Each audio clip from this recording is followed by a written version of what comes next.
Halata ang lungkot sa iyong mga mata, kahit di sabihin mo aking nadarama.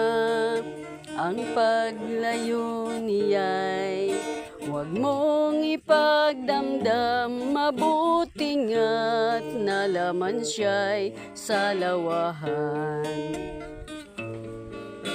Karamay mo ako kahapon at ngayon, asahan mong bukas ako'y naroroon ako.